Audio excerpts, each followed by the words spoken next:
Sir जो आजकल cameras आ रहे हैं S24 S25 अल्ट्रा हो गया, आईफोन 15 प्रो मैक्स से इनके अंदर लॉग फुटेज बन जाती है। जी मैंने तो ये कहा कि बन जाएगी, वीडियो में नहीं बनेगी। लेकिन नहीं सर, वीडियो में भी बन रही है ठीक है, इसमें। अगर बन रही है तो सही है, फिर आप मजे करें। लेकिन सर उसका साइज इतना बड़ा है, इतना बड़ा है कि उसके लिए एक्सटर्नल हार्ड लगानी पड़ती है मोबाइल के साथ। और तो वो ठीक है। एडिट करने, जब हम अपने नॉर्मल सिस्टम में एडिट करने लाए वो तो उड़ जाएगा सिस्टम। नहीं उड़ता नहीं है, उधर ही रहेगा, नहीं उस पर मतलब पर कि नहीं वो होते। हैंग हो जाता है, इतना स्लो हो जाता है सिस्टम कि वो उसको प्रोसेस ही नहीं कर पाता। हाँ, ठीक उसके है। लिए सिस्टम बहुत बड़ा चाहिए। जी बिल्कुल ऐसे ही है, ये बात तो सच है। अच्छा जी, स्टार्ट यहीं से करते हैं। इन्होंने कहा कि मोबाइल्स में भी आजकल ऑप्शन आ रही है, और वो मैंने देखी है ऑप्शन, आईफोन में भी आती है, सैमसंग में भी आती है, लेकिन वो एक्चुअल में सही वाली रॉ फुटेज नहीं होती। ओके, तो वो मतलब है उसमें काफ़ी हद तक वो डायनामिक रेंज ज़रा ज़्यादा कैप्चर कर लेते हैं, कर वो लेते हैं, और वीडियो भी काफ़ी बड़ी साइज में बन जाती है, लेकिन वो जो कैमरे के अंदर जो सेंसर होता है ना वो। अच्छा, मोबाइल फ़ोन कभी भी डीएसएलआर के लेवल पे पहुंच नहीं सकता। क्यों? इस बात का मैं आपको आंसर दे देता हूँ जल्दी से, फिर हम आगे चलेंगे। अगर मैं यहाँ पे कंपैरिजन निकालूं, mobile camera sensor versus DSLR sensor size, तो आपको वो एक चार्ट दिखाएंगे। यहाँ पे हम इमेजेस पे चले जाते हैं, और ये है वो चार्ट। इस चार्ट को आप अगर गौर से देखेंगे तो फिर आपको चीज़ें क्लियर हो जाएंगी, क्योंकि जो फिजिक्स है ना वो तो नहीं ना बदलनी, वो तो वही रहनी है, physics will remain the same. तो ये जो सामने तस्वीर नजर आ रही है ना, इसके अंदर आपको सारी चीज़ क्लियर है। मोबाइल का जो सेंसर है ना वो इतना सा होता है, और जो हमारे पास क्रॉप बॉडी डीएसएलआर कैमरा होते हैं उनका सेंसर उससे कितना ज्यादा बड़ा है, और जो हमारे पास फुल फ्रेम कैमरा होते हैं उसका सेंसर और भी ज्यादा बड़ा है। जितना बड़ा सेंसर होगा उतनी ज्यादा लाइट, उतने ज्यादा कलर्स, उतनी ज्यादा डायनामिक रेंज कैप्चर कर सकती है कोई भी डिवाइस। जब मोबाइल ये वाला सेंसर लगा ही नहीं सकता इतना बड़ा, तो उसके अंदर वो उतनी ज्यादा लाइट कैसे आएगी? इसलिए आईफोन्स और इन सब सारी चीजों का ना रिजल्ट बहुत अच्छा है, और टेक्नोलॉजी की वजह से, एआई की वजह से चीजें बहुत ज्यादा इंप्रूव हो गई हैं। लेकिन हम जब उसको बड़ी स्क्रीन पर देखते हैं ना, बहुत बड़ी पे, यानी कि सिनेमा में बैठ के अगर मैंने देखनी है, तो आईफोन की वीडियो इतनी ज्यादा बड़ी नहीं हो सकेगी, और पिक्सलेट हो जाएगी, उसमें वो कलर्स भी नहीं होंगे। कुछ भी आप कर लें, क्योंकि मैकेनिकली फिजिक्स के रूल के मुताबिक ना वो इतने बड़े साइज में बनी हुई है, ना उसमें इतना ज्यादा लाइट कैप्चर हुई थी, ना उसमें डायनामिक रेंज, क्योंकि उसका सेंसर इतना बड़ा था ही नहीं। जबकि दूसरी तरफ देखें आप, इतना बड़ा सेंसर, उतना ज्यादा उसमें डाटा आया, उतना ज्यादा उसमें वो चीजें आई हैं। तो कभी जिंदगी में ये वाली चीज अचीव हो भी गई कि अगर मोबाइल्स को पीछे पूरा बड़ा सारा बैटरी के साथ ही बड़ा सारा सेंसर वो लगा भी दें इन केस, तब भी मैकेनिकली मोबाइल कभी कैमरे तक नहीं पहुंच पाएगा, क्योंकि फिर उसकी अगली चीज है ये वाला लेंस जो मोबाइल के आगे लगा होता है। 5-5 6-6 लाख रुपए के तो खाली लेंस ही है। तो अब ये जो इतना लंबा सारा ऐसे करके लेंस लगा होता है, जब ये मैकेनिकली उसके अंदर इतने ज्यादा शीशे लगे हुए हैं जो आपकी तस्वीरों को बहुत ज्यादा बेटर और उसके अंदर लाइट्स कैप्चर करके दिखा रहे हैं, जब मोबाइल में ये शीशे ही नहीं लगे हुए, तो वो उस लेवल पे नहीं पहुंच सकते। और ये हमें नॉर्मल जब हम लोग मोबाइल में तस्वीरें देखते हैं उसमें ये फर्क पता ना कभी पता लगेगा ना पता लग सकता है। ये फर्क हमें बहुत बड़ी बड़ी स्क्रीन पे ही पता लगता है जब हम बाद में बैठ के देखते हैं। ओके, अब आगे चलते हैं। Now let's go back. यहाँ पर मैंने दो तस्वीरें रखी हुई हैं जी, चलती हैं। वो यूएसबी की जगह पे लगा दो। थोड़ी देर बाद वो डिटेक्ट करेगी, वो जहाँ पे वो आर्टिफिशियल करेगी वाईफाई जिससे आगे जाओ। हाँ थोड़ी देर ऑटोमेटिकली इसका ड्राइव। अच्छा जी, ठीक है, मैं क्लास के बाद कर देता हूँ। अच्छा, मैं यहाँ पर आप लोगों के सामने, अभी मेरे पास वीडियो में रॉ फुटेज मौजूद नहीं है, लेकिन नेक्स्ट क्लास में मैं लेके आऊँगा, अगर मुझे याद रहा। ऑफिस में मेरे पास पड़ी हुई है। लेकिन हम पिक्चर में पहले वीडियो की जगह पिक्चर में रॉ फुटेज की पावर चेक करेंगे। अभी मैं आपको उसका बेनिफिट बताने लगा हूँ। और उसके बाद हम एक वीडियो जो कि मैंने यूट्यूब से डाउनलोड की हुई है रॉ फुटेज के नाम से, तो देखते हैं उसको, फिर हम एडिट करके देखेंगे। तो यहाँ पर दो तस्वीरें हैं, इन दोनों के नाम आप देख रहे हैं। एक का नाम है 00912, और दूसरे का नाम भी यही है 00912। इनमें से एक रॉ फुटेज है और एक जेपैग है। ये मैंने अपने कैमरे से खींची हुई है। पहली एक तस्वीर के ऊपर मैं क्लिक कर रहा हूं, मुझे कैसे पता लगेगा पहली बात है कौन सी रॉ फुटेज है? उसके दो तीन मेथड्स हैं। नंबर वन, तो हमें जो चीज सामने नजर आ रही है ऑटोमेटिकली वो जेपैग है, और जो नजर नहीं आ रही वो रॉ फुटेज है। एक तो ऑप्शन ये हो गई। दूसरी ऑप्शन, एक पिक्चर के ऊपर मैं क्लिक कर रहा हूं तो उसका साइज मुझे, जैसे अभी वो सलमान ने बताया कि रॉ फुटेज अगर मोबाइल में शूट करें तो बहुत बड़ा साइज बन जाता है, तो इस तस्वीर का साइज है 7 MB। लेकिन अगर हम रॉ फुटेज वाली तस्वीर को क्लिक करें तो उसका साइज है, आप लोग नीचे देखेंगे तो वो बन गया है 23 MB। तो जिसका साइज बड़ा है उसके अंदर ज्यादा डाटा मौजूद है, और उसी को हम लोग क्या कहते हैं, रॉ फुटेज कहते हैं। सर पीसी सेटअप के लिए रिक्वायरमेंट बता दीजिए असदुल्ला। वो बाद में किसी टाइम बताएंगे, पहले जो काम करें उस पर वो फोकस करें। पीसी सेटअप के रिक्वायरमेंट का माइंड में नहीं आना चाहिए, पहले जो पढ़ रहे हैं वो दिमाग में आना चाहिए, उसी के बारे में सवाल पूछें। अच्छा, तीसरी चीज है कि आप पिक्चर पर राइट क्लिक करेंगे और प्रॉपर्टीज में जाएंगे, और यहां पर ये देखो लिखा हुआ जेपैग फाइल, और जो रॉ फुटेज उस पर राइट क्लिक करेंगे, प्रॉपर्टीज में जाएंगे और यहां पे लिखा हुआ है रॉ फुटेज, ARW। तो तीन ऑप्शन मैंने बताई हैं कि कैसे कैसे पता लगता है कि हम ये देख सकते हैं। अब आप लोगों से मैं सवाल करने लगा हूं, मैं इस तस्वीर को फोटोशॉप में ओपन करने लगा हूं, और लेट्स सी फिर क्या होता है।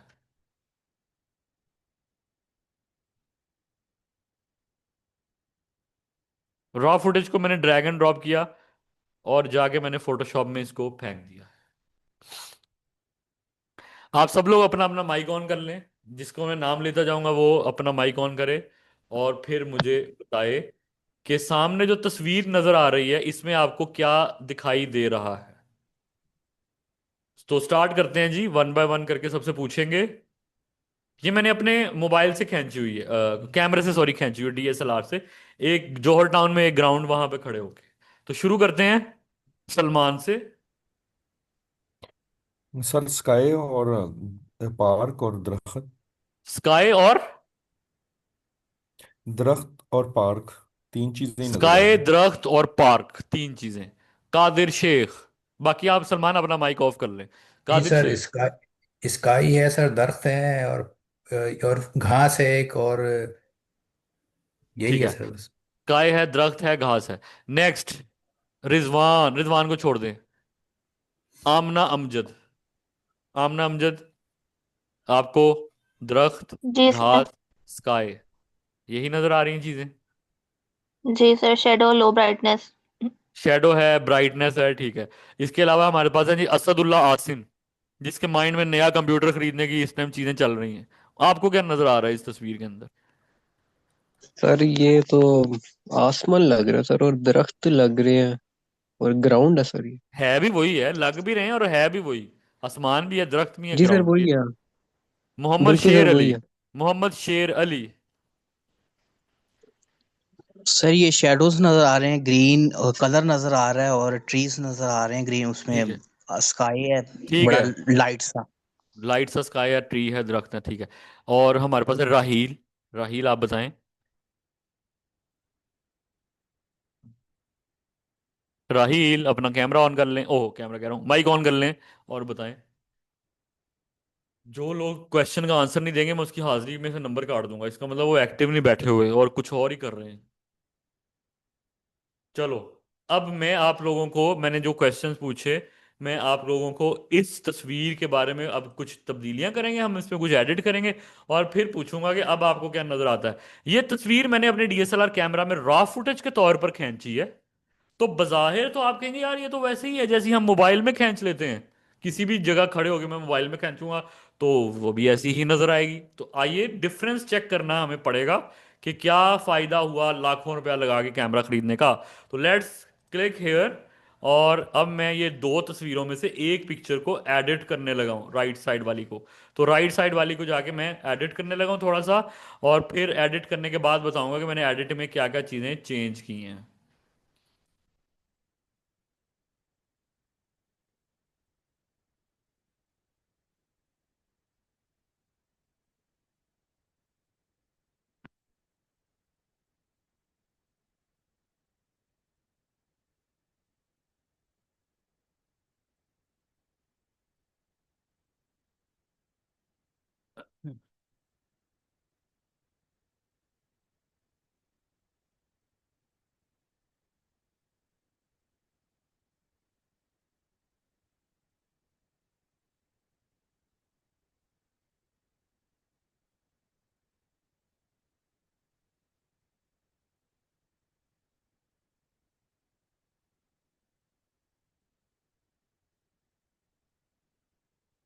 जी स्टूडेंट्स, अभी हमने नॉर्मल सी जल्दी से एडिटिंग कर ली। तो आप लोगों में से पहले तो किसी ने नहीं कहा कि हमें बादल भी नजर आ रहे हैं और फिर उसमें परिंदे भी नजर आ रहे हैं। क्या अब नजर आ रहे हैं आप लोगों को?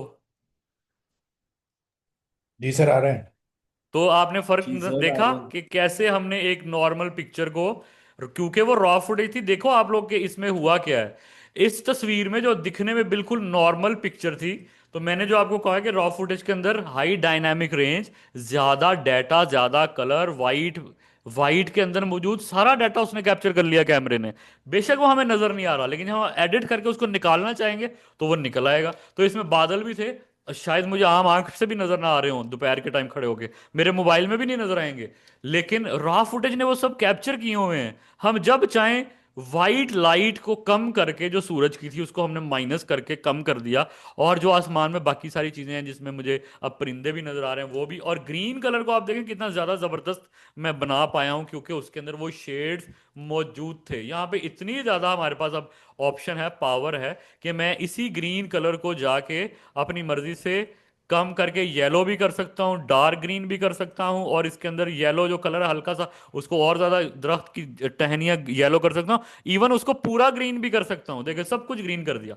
तो आपको ये पिक्चर अगर मैं ये सेंड करूँ और मैं कहूँ कि भाई मैं तो इस टाइम खड़ा हूँ इटली में, तो आप मान जाएंगे ये तस्वीर देख के, आप कहेंगे वाकई शायद वो मुल्क इसी तरह खूबसूरत है, साफ सुथरे, कि या इधर डस्ट भी नहीं है। और ये वाली पिक्चर भेज के मैं आपको कहूंगा कि नहीं यार मैं इटली में खड़ा हूँ, तो मुझे यकीन नहीं आएगा, कहूंगा यार ये तो पाकिस्तान जैसा है। तो ये पिक्चर्स एडिट हुई हुई होती हैं, हम लोग रॉ फुटेजेस को इतना ज़्यादा प्यारा बना सकते हैं। तो आप लोग खुद ही सोचें, अगर ये पिक्चर बन सकती है तो वीडियोस भी फिर बन सकती हैं, अगर वीडियोस को रॉ फुटेज में खींचा जाए।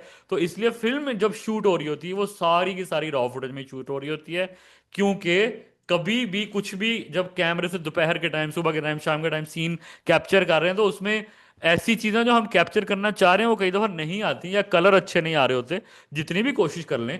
तो अगर रॉ फुटेज खींची होगी ना, आपको कोई डर नहीं होगा, आप कहेंगे ठीक है यार बाद में निकाल लेंगे, वो सारा डाटा उसके अंदर होता है। तो इसीलिए मैं जब तस्वीरें खींचता हूँ या मैं वीडियोस में तो रॉ फुटेज नहीं यूज करता, जैसे इन्होंने बोला अभी थोड़ी देर पहले सलमान ने कि बहुत बड़ी वीडियो बन जाती है और हमें हाई फाई कंप्यूटर चाहिए, बिल्कुल सही बात है। हम लोग रॉ फुटेज पे मैं वीडियो शूट नहीं करता हूँ, लेकिन अगर मैंने कभी फिल्म बनानी होगी तो मुझे करनी पड़ेगी। लेकिन रोजमर्रा की आम शादियों की वीडियोस, वेडिंग वीडियोस, शादी, वेडिंग, उस पे हम रॉ फुटेज नहीं बना रहे होते, क्योंकि बहुत बड़ी वीडियो और फिर उसकी एक एक सीन को जाके कलर ग्रेड करके अपने क्लाइंट को देंगे, तो इतने पैसे वो दे रहा है कि नहीं, नहीं दे रहा, वो उन्होंने तो लिमिटेड से पैसे देने होते हैं, और 2-3 दिन के अंदर अंदर हमने जो उसको डाटा प्रोवाइड करना तो वो करना। इसलिए हम रॉ फुटेज में वीडियो शूट नहीं करते। लेकिन हमें पता होना चाहिए, अगर कल को कोई मुझे कहे कि यार मुझे तो वो जो फिल्म में के अंदर कलर है उसी जैसी वीडियो चाहिए, तो फिर आप उससे ज़्यादा पैसे डिमांड करेंगे। उसकी वजह ये है कि रॉ फुटेज में अगर आप शूट करोगे तो बड़ी वीडियो बनेगी, उसका टाइम ज़्यादा होगा, एक एक सीन को जाके आपको प्यारा बनाना पड़ेगा, और वो उसके लिए कंप्यूटर भी अच्छा चाहिए होगा। तो ये सारी चीज़ें आपके जहन में पहले होनी चाहिए, और फिर आपको पता भी होना चाहिए। कोई ऐसा भी तो हो सकता है कोई आपको नॉर्मल वीडियो दे दे और फिर कहे कि यार इसको ना कलर ग्रेड करके ऐसी बना दो, तो आपको पता होना चाहिए कि यार नॉर्मल वीडियो में तो डाटा ही नहीं होगा, वो नहीं बन सकेगी उस तरह की। तो आप कहेंगे भाई मुझे एस लॉग वाली वीडियो दें या सीनीटॉन वाली वीडियो दें, तो वही रॉ फुटेज मिलेगी, तो ही मैं उसमें से ये सारे कलर्स निकाल सकता हूँ। तो ये है जी सारा का सारा कलर ग्रेडिंग को सीखने से पहले इंफॉर्मेशन जो हमें होनी चाहिए थी, तो ये मैंने आप लोगों को अब बता दी है। अब यहाँ पर आपका कोई क्वेश्चन है अच्छा तो सर, पूछ लें, एक सवाल, वरना हम वीडियो में एक चलते सवाल है हैं। मेरा। जी पूछें, सर मेरा एक सवाल है पूछें कि पूछें। अगर कलर ग्रेडिंग करने के लिए आपके पास डिस्प्ले भी तो अच्छा होना चाहिए, रेटिना डिस्प्ले एटलीस्ट होना चाहिए जो आपको ओरिजिनल कलर दिखाए। अब मैं नॉर्मल अपनी स्क्रीन पे करूंगा तो वो जब किसी और स्क्रीन पे लेके जाऊंगा कलर का हेल ऑफ डिफरेंस आ जाएगा। तो अभी जो मैंने यहाँ पे किया, ये आपके पास जोन सी भी स्क्रीन है, आपको इधर वाली अच्छी लग रही है कि नहीं, ये बता दें। नहीं, अच्छी लग रही है सर। That's it। लेकिन जब मैं अपने सिस्टम पे करूंगा और किसी और के सिस्टम पे लेके जाऊंगा उसके डिस्प्ले का फर्क होगा। फर्ज करें तो मैं अपने आईफोन किसे करता हूँ, उसका रेटिना ठीक है, डिस्प्ले है। तो फिर आजकल क्या है। स्क्रीन्स आ रही हैं जिस तरह डेल की अल्ट्रा सीरीज स्क्रीन आ रही हैं, क्वेश्चन तो समझ आ लोग गया भाई, जो मुझे है। क्वेश्चन समझ आ गया, ओके।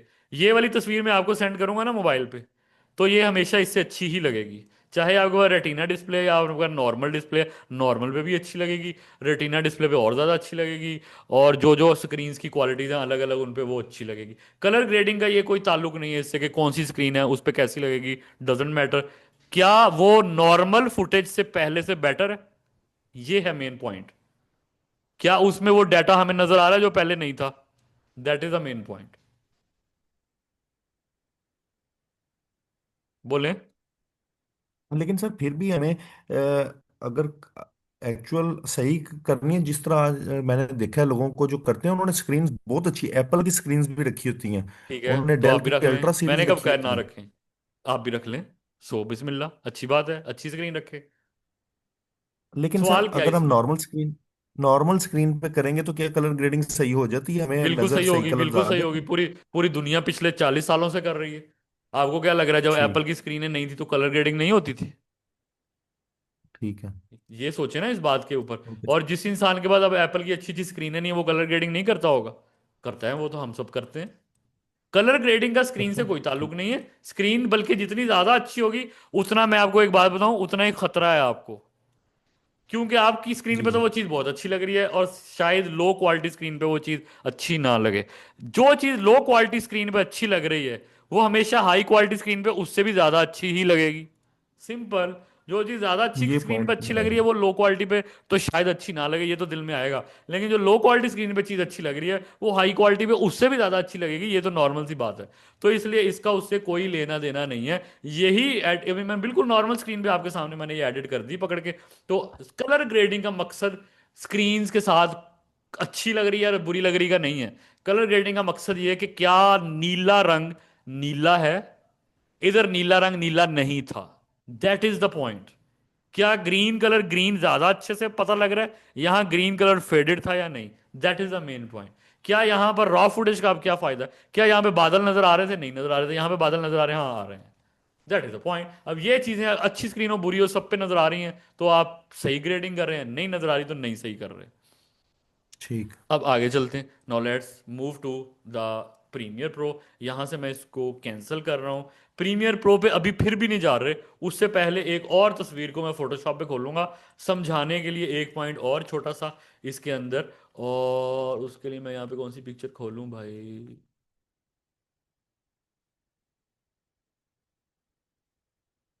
ओके, तो ये एक तस्वीर है जी, मैं ये इसको खोलने लगा, this is just a normal picture.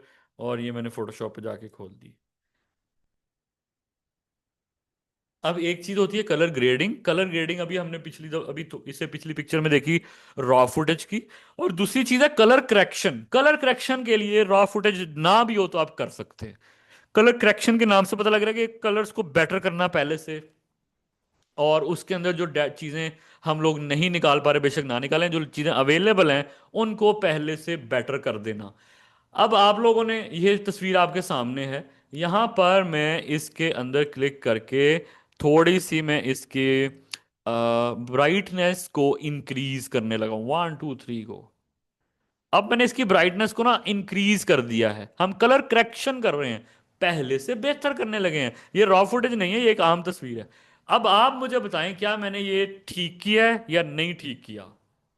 मुझे लगता है कि मैंने ठीक किया है। अब आप लोगों से जल्दी से वोटिंग करवाते हैं। कौन कहता है कि ये ठीक नहीं किया। और वो जल्दी जल्दी से अपना हाथ खड़ा कर ले। और सबसे पहले मैं पूछूंगा सलमान। चलो सलमान से काफी पूछ लिया, कादिर शेख से पूछते हैं। जी कादिर। जी सर, ठीक किया है। हम वो तो मेरे से डर गया कादिर यार।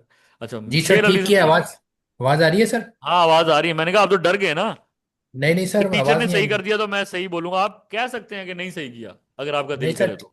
सर ठीक किया है। शेर अली, क्या मैंने ठीक किया या नहीं ठीक किया। नहीं सर, नहीं सही किया। क्यों। वो अच्छा ही नहीं लग रहा ना। अच्छा नहीं लग रहा, सही है। अच्छा जी जी। एहतिशाम अली, क्या मैंने ठीक किया या नहीं ठीक किया। सर एहतिशाम। ठीक नहीं है, बैकग्राउंड ब्लर आ रहा है जी। क्या चीज आ रही है। बैकग्राउंड जो है वो ब्लर आ रहा है। बैकग्राउंड तो ब्लर ही होता है, ये तस्वीर की खासियत है। बैकग्राउंड तो ब्लर है, वो तो तस्वीर में ही था। मैं ये सवाल पूछ रहा हूं जो मैंने ब्राइटनेस इंक्रीज की है, क्या वो ठीक लग रही है या नहीं। अच्छी लग रही है, नहीं मुझे सर। तो अच्छी लग रही है। सर नहीं सर। नहीं अच्छी लग रही। ओके। नेक्स्ट जी हम पूछते हैं आखिरी स्टूडेंट से मैं पूछूंगा। किससे पूछूं किससे पूछूं। आमना से पूछते हैं जी, आमना। सर नई ब्राइटनेस काफी ज्यादा लग रही है। काफी ज्यादा लग रही है, लेकिन मैं तो कह रहा हूँ मुझे तो अच्छी लग रही है। मैं तो कहूंगा मुझे यही ऐसी करनी है, मैंने तो क्या कर लेंगे। ये असल क्वेश्चन है। जब हम कलर करेक्शन कर रहे हैं ना, तो अगर मैं अपनी मर्जी से कुछ भी कर दूं और लोगों से कहूं भाई मुझे तो अच्छा लग रहा है, तो उसका कोई रूल एंड रेगुलेशन भी तो होना चाहिए ना, कि अच्छा ठीक है यार, ये कह रहा है कि मुझे अच्छा लग रहा है, चार बंदे कह रहे हैं मुझे अच्छा नहीं लग रहा, दो बंदे कह रहे हैं मुझे अच्छा लग रहा है, अब एक स्टूडेंट भी है उसने कहा कि मुझे तो बहुत अच्छा लग रहा है और मुझे भी अच्छा लग रहा है। तो हमें कुछ रूल्स सीखने हैं, उसके बाद ही हम कलर करेक्शन करेंगे। आप लोगों में से कौन बताएगा कि यहां पर ऊपर छत पर कितनी लाइटें लगी हुई थी? लाइटों का रिफ्लेक्शन आता है ना टेबल पे। इस पिक्चर में जो मैंने ब्राइटनेस इंक्रीज की है, उसके बाद अगर मैं तस्वीर किसी को दिखाऊं तो वो नहीं बता सकता कि छत पे कितनी लाइटें लगी हैं। तो हमारे पास रूल ये है कि आप कलर करेक्शन करते हुए कभी भी डाटा मिस नहीं होने देंगे। असल पिक्चर में पता लग रहा था, असल पिक्चर में पता लग रहा था कि छत पे तीन लाइटें लगी हुई थी, तो हमने इतनी ज्यादा ब्राइटनेस बढ़ा दी कि डाटा एक्चुअल वाला मिस हो गया है। कलर ग्रेडिंग और कलर करेक्शन में क्या फर्क है? सिंपल। कलर करेक्शन, कलर्स को ठीक करना, नॉर्मल तस्वीर के कलर्स को भी ठीक कर सकते हैं, नॉर्मल वीडियो को भी। कलर ग्रेडिंग, पिक्चर के कलर ठीक भी हैं तब भी उसके अंदर से मजीद बेहतर चीजों को निकालना, जैसे आसमान, बादल, परिंदे, डाटा एक्सट्रीम निकालना, रॉ फुटेज के जरिए ही कलर ग्रेडिंग हो सकती है। अच्छा, तो अभी आप लोगों के सामने मैंने जब ब्राइटनेस इंक्रीज की तो डाटा मिस हो गया था, यहां पर पिक्चर के अंदर मौजूद तीन लाइटें हमें अब शो नहीं हो रही, तो इसलिए मैंने गलत किया। कलर करेक्शन करते हुए आपने याद रखना, आप कितना भी अपनी मर्जी से कम ज्यादा चीजें कर सकते हैं, लेकिन डाटा मिस नहीं होना चाहिए। तो मैं ब्राइटनेस सिर्फ दोबारा उतनी ही रिपीट कर तेज देंगे? कर सकता हूं, मैं उतनी ही तेज कर सकता हूं कि मेरी पिक्चर के अंदर डाटा मौजूद है वो खराब ना हो। इसी तरह अगर मैंने ये डार्क कलर इंक्रीज किया तो मैंने गलत किया, क्योंकि यहां पर मौजूद चेयर के अंदर एक ग्रे कलर का कपड़ा लगा हुआ था, वो भी अब ब्लैक ही हो चुका है। तो हम डाटा मिस कर रहे हैं। हमें डार्क कलर इंक्रीज करना है तो हम कर सकते हैं, लेकिन उतना ही कि एक्चुअली में वो जो कपड़ा लगा हुआ है वो मौजूद रहे और मुझे वो नजर आता रहे, मैं डाटा मिस ना करूं। अब समझ आई? तो हम भी अपने कलर करेक्शन, कलर ग्रेडिंग्स में ये चीजें ध्यान रखेंगे कि हम चीजों को चेंज तो करेंगे, लेकिन वो डाटा मिस नहीं होना चाहिए। जैसे हम बिरयानी पकाते हैं ना, तो हमारे किचन में सारे मसाले पड़े होते हैं, लेकिन हम सारे उठा के नहीं डाल देते, थोड़े थोड़े डालते हैं जितने चाहिए। तो यहाँ पर भी हमने हर काम थोड़ा थोड़ा करना है जितना चाहिए, ताकि असल डाटा मिस ना हो। चलो, अब बहुत हो गया फोटोशॉप। फोटोशॉप से आप लोगों का कोई लेना देना नहीं है, ये सिर्फ समझाने के लिए था। वापस चलते हैं एडोब प्रीमियर प्रो में।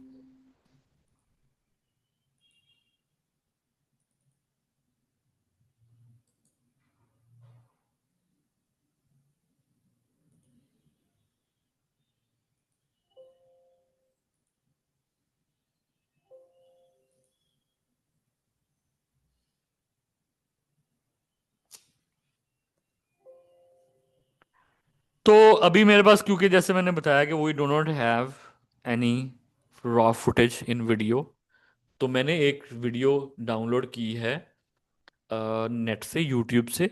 यूट्यूब के ऊपर आप लिखेंगे ना रॉ फुटेज वीडियो, तो आपको बहुत सारी मिल जाएंगी फॉर प्रैक्टिस।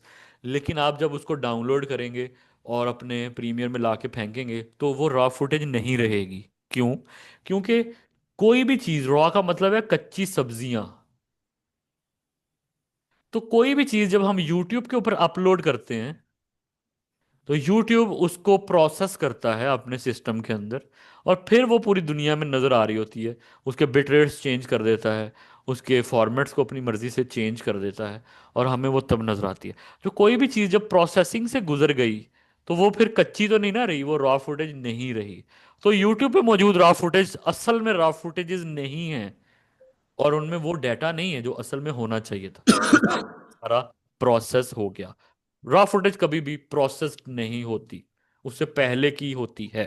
फिर भी हम उसकी कलर ग्रेडिंग नहीं कर सकते, तो क्या हुआ, हम कलर करेक्शन तो कर सकते हैं ना, पहले से कुछ तो बेहतर कर सकते हैं। तो आइए देखते हैं क्या बेहतर करना है। तो मैंने यहाँ पर जो वीडियो रखी हुई है मैं उसको इंपोर्ट करने लगा हूँ।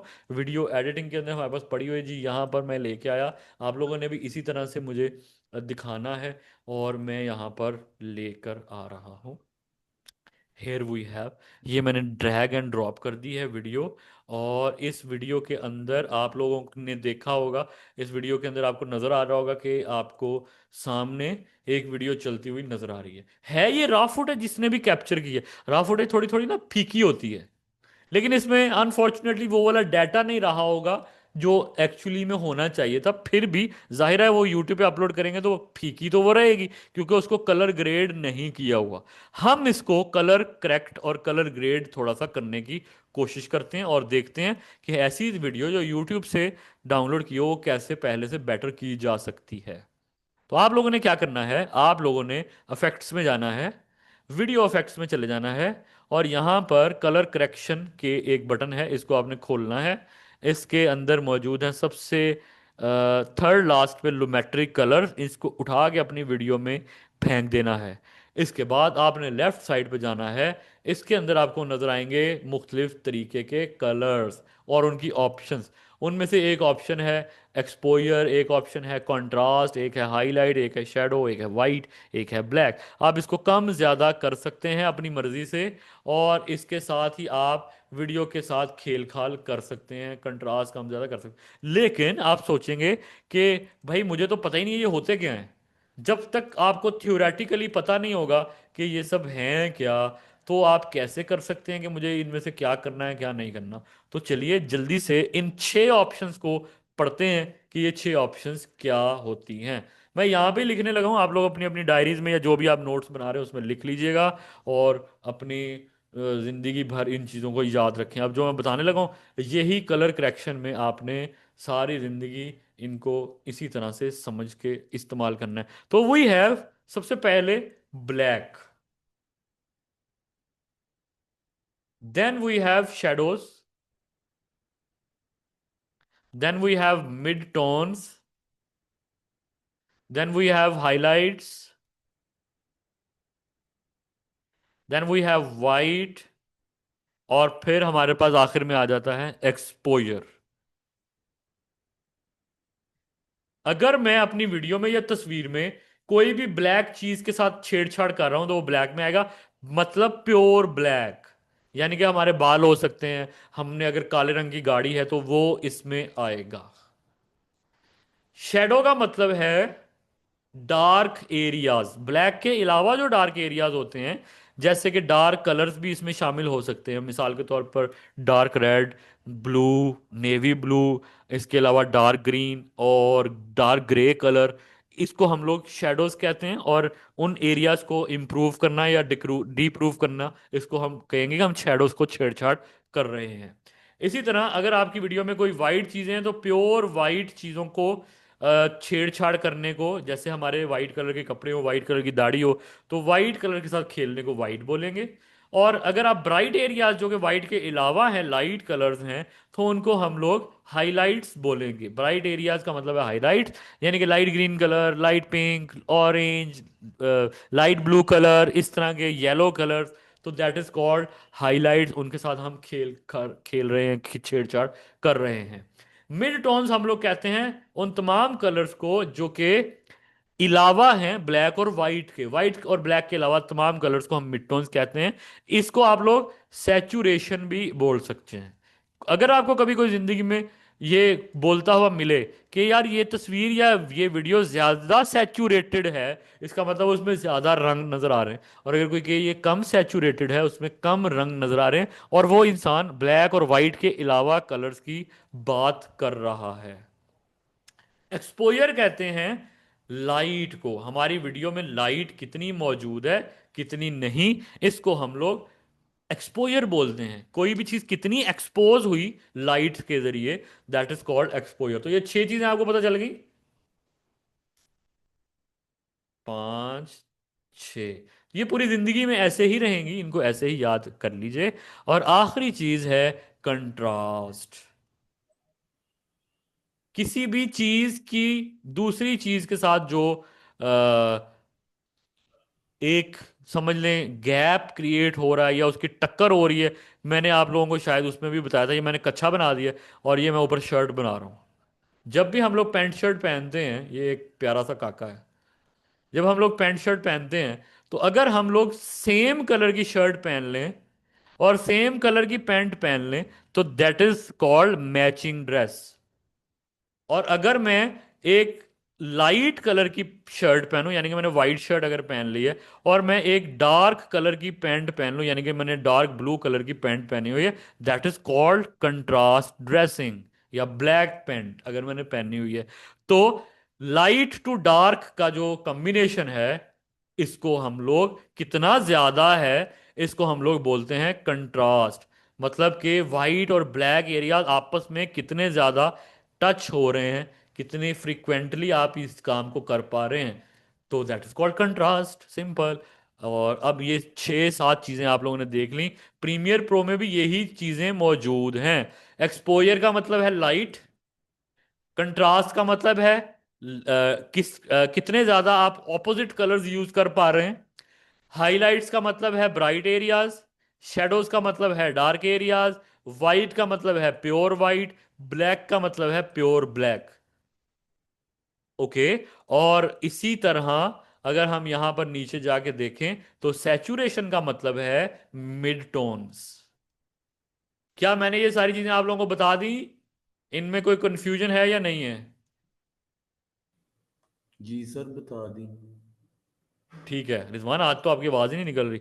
ऑन कर लिया माइक तुमने? नहीं सर माइक नहीं, मैं मोबाइल पे देख रहा हूँ, लैपटॉप की विंडो खराब हो गई। आज आप इंस्टीट्यूट क्यों नहीं आए? सर वो लैपटॉप की विंडो ही नहीं थी। क्या हुआ? वो करवा रहा था, विंडो करवा रहा था। अच्छा जी, सही है, ओके जी, सही है।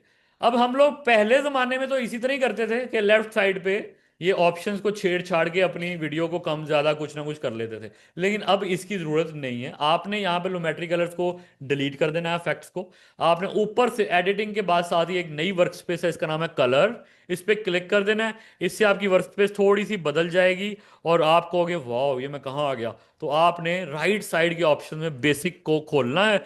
इसके अंदर वही सारी चीजें जो हमने अभी अभी पढ़ी वो मौजूद हैं। तो मैं एक्सपोजर यानी कि लाइट मुझे इस वीडियो में ज्यादा लग रही है, तो अभी मैं बड़ा लाइट को नहीं छेड़ा, मैं कहता हूँ ठीक है। मैं कंट्रास्ट को थोड़ा बढ़ाऊंगा ताकि ऑपोजिट कलर्स आपस में अच्छी से टकराएं। हाईलाइट है ब्राइट एरिया, हम इसको थोड़ा सा कम करेंगे। शेडोज को हम लोग लेफ्ट साइड पे करेंगे ताकि थोड़े शेडो निखर के आ जाएं। डार्क एरिया मुझे ज्यादा चाहिए। और व्हाइट को मैं कुछ भी नहीं करूंगा, व्हाइट ऑलरेडी काफी ज्यादा, बल्कि इसको थोड़ा सा कम कर दूंगा। और ब्लैक को भी मैं लेफ्ट साइड पे लेके जाऊंगा ताकि थोड़ा सा ये डार्क हो जाए। इसी तरह हाँ, अब मुझे एंड में देखना है कि क्या मुझे एक्सपोजर यानी कि लाइट को ओवरऑल कम करना है या नहीं। तो मैं इसको -0.3 कर दूंगा, थोड़ा सा कम कर दूंगा, -0.3, थोड़ा सा मैंने हल्का सा कम कर दिया। इसी तरह सैचुरेशन है ओवरऑल कलर्स, तो ये हम इंक्रीज कर देंगे मिड टोन्स, यानी कि वो कलर जो छुपे हुए हैं वो निकल के आ जाएं, तो वो मैंने थोड़े से और ज्यादा इंक्रीज कर दिए हैं। इसको बंद करेंगे। ये है बेसिक करेक्शन। आपके पास रॉ फुटेज नहीं भी है तब भी आप बेसिक करेक्शन कर सकते हैं। ये पूरा डब्बा बेसिक करेक्शन का था, और ये सारी चीजें हमने अभी अभी सीखी हैं, ये हम लोग तब भी कर सकते हैं। इसको हम बंद करेंगे। इसके बाद क्रिएटिव में आ जाएगा। जैसे हम लोग मोबाइल पे फिल्टर्स लगाते हैं, हमें प्रीमियर प्रो में ने भी कुछ फिल्टर्स दिए हुए हैं। इनमें से हम कोई भी चाहें तो अपनी इस वीडियो में लगा सकते हैं। तो मैं फ्यूजी एटर्ना 250 वाला इसके अंदर, नहीं ये नहीं अच्छा, Ctrl Z, मैं यहाँ पर 500 वाला कहाँ चला गया?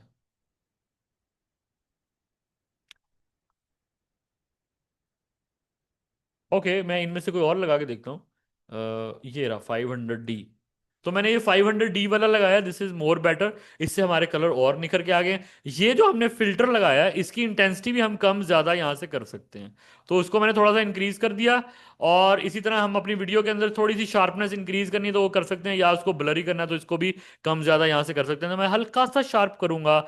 और इसके बाद हमारे पास आ जाती हैं दो ऑप्शन, ये दोनों मिड टोन से रिलेटेड ही हैं, वाइब्रेंस और सैचुरेशन। सैचुरेशन कहते हैं बहुत तेज कलर्स को, वाइब्रेंस कहते हैं थोड़े हल्के कलर्स को। आप लोगों को मैंने कहा था मिड टोन्स का मतलब होता है व्हाइट और ब्लैक को छोड़ के बाकी सारे कलर्स। अगर हम सैचुरेशन की वैल्यू 0 कर देंगे ना तो हमारी वीडियो फिर भी नजर आएगी, क्योंकि व्हाइट और ब्लैक कलर तो मौजूद रहेगा। और इसी तरह अगर हम सैचुरेशन को थोड़ा सा बढ़ाएंगे हमारी वीडियो और ज्यादा रंग निखर के आ जाएंगे। इसको आपने बहुत ज्यादा तेज नहीं करना, बहुत, वरना बहुत ही ज्यादा रंग निकल के आ जाएंगे। तो हमने इसको थोड़ा सा इंक्रीज करना है। वाइब्रेंस को थोड़ा सा ज्यादा इंक्रीज कर सकते हैं क्योंकि ये उसका थोड़ा लाइट वर्जन है। तो ये हमारे दो ऑप्शन हमने चेंज कर लिए। उसके बाद नीचे आ जाती है जी कर्व्स, ये भी इसी तरह ही है। ऊपर हमारे पास है हाइलाइट्स, अगर मैं ये कर्व इंक्रीज कर दूं तो ब्राइट एरियाज इंक्रीज हो जाएंगे। नीचे है शेडोज, अगर मैं ये इंक्रीज कर दूं तो डार्क एरियाज इंक्रीज हो जाएंगे। अमूमी तौर पर हम यहाँ पर एस कर्व बना लेते होते हैं कि हमने हल्की सी हाईलाइट इंक्रीज की और हल्के से शेडोज इंक्रीज कर लिए, एस बनती हुई नजर आएगी तो काम डन हो जाएगा। फिल्म इंडस्ट्री में जब रॉ फुटेज पे आप शूट कर रहे होते हैं, आपने रेड कलर को माइनस करके उसको उल्टी एस कर्व बनानी होती है, तो हमें थोड़े से फिल्म वाले कलर्स मिल जाते हैं। रेड कलर पे आपने उल्टी एस कर्व बनानी है और वाइट कलर पे आपने सीधी एस कर्व बनानी है, तो हमें फिल्म के अंदर जो इस्तेमाल हो रहे होते हैं रंग वो मिल जाते हैं। और इस तरह अगर हम कोई स्पेसिफिक कलर यानी कि ब्लू कलर को मैं माइनस करना चाहता हूँ या थोड़ा और इंक्रीज करना चाहता हूँ ताकि फिल्म के अंदर थोड़ी ब्लूइशनेस भी आ जाए, तो वो भी हम यहाँ से कर सकते हैं और ग्रीन के साथ भी खेल काल कर सकते हैं। इसी तरह हमारे पास ये नीचे की ऑप्शन है, आप ये सारी ये वन बाय वन करके चेक कर लीजिएगा। आखिर में विंटेज वाली बताता हूँ। ये हमने अगर अपने किनारों को थोड़ा डार्क करना हो उसके लिए ये देखें मैंने डार्क कर दिया। मिड पॉइंट हम कम ज्यादा कर सकते हैं, थोड़े से किनारे डार्क हो तो थोड़ी अच्छी लगेगी ताकि फोकस वीडियो दरमियान दरमियान में हो। और ये उसकी राउंडनेस भी हम कम ज्यादा यहाँ से कर सकते हैं। सारा काम करने के बाद आपने एडिटिंग में वापस जाना है। याद रखिएगा ये सब कुछ सिर्फ उसी क्लिप पे हुआ है जो आपने सेलेक्ट किया हुआ था। और जैसे ही हमने वर्क स्पेस चेंज की थी और ये सब किया था, ऑटोमेटिकली वो अफेक्ट लुमेट्रिक कलर आपके उस क्लिप में ऐड हो गया और वो सारी चेंजेस भी उन्होंने खुद ही ऐड कर दी जो हमने की हैं। आप लोगों ने ये वीडियो अब मुझे दिखानी है इस तरह बना के, और ये आपकी असाइनमेंट है और आपने बिफोर एंड आफ्टर भी दिखाना है। इसी क्लिप को मैं बिफोर एंड आफ्टर भी दिखा सकता हूं। इसी क्लिप की मैं एक कॉपी ले रहा हूं ऊपर वाली लेयर में, और ऊपर वाली लेयर में जो कॉपी लिया उसमें से मैं ल्यूमेट्रिक कलर्स को डिलीट कर रहा हूं। तो ये वीडियो पहले ऐसे थी, और अगर हम ऊपर वाली को हाइड करें तो अब नजर आ रही नीचे कैसे हो गई। तो ये वीडियो को आप लोग पहले देखना चाहो तो कि पहले कैसी थी तो यहां से चला के देख सकते हैं, और इसी तरह ऊपर वाली लेयर को हाइड करके भी देख सकते हैं कि अब कैसी हो गई है। क्या आप लोगों को चेंजेस नजर आ रही हैं? इवन दो ये मैंने YouTube से डाउनलोड की हुई है एक रॉ फुटेज, लेकिन फिर भी देखो कितनी अच्छी कलर करेक्शन हम इसमें कर पाए हैं पहले से बेटर। आप लोगों ने ऊपर वाली लेयर पे जाना है, ऊपर वाली लेयर पे क्लिक करके इसके साथ एक ऐसा काम करना है जिसमें ये यहीं पे नजर आनी चाहिए आधी कलर करेक्टेड हुई हुई और आधी रॉ फुटेज। ये कैसे करनी है ये देखते हैं एक छोटी सी ब्रेक के बाद। मतलब ब्रेक है ही नहीं, मैं नया लिंक भेज दूं आप उसको ज्वाइन करें, और फिर देखते हैं कि हमने एक साइड पे रॉ फुटेज और एक साइड पे इसी वीडियो में कलर करेक्टेड वीडियोस कैसे दिखानी है।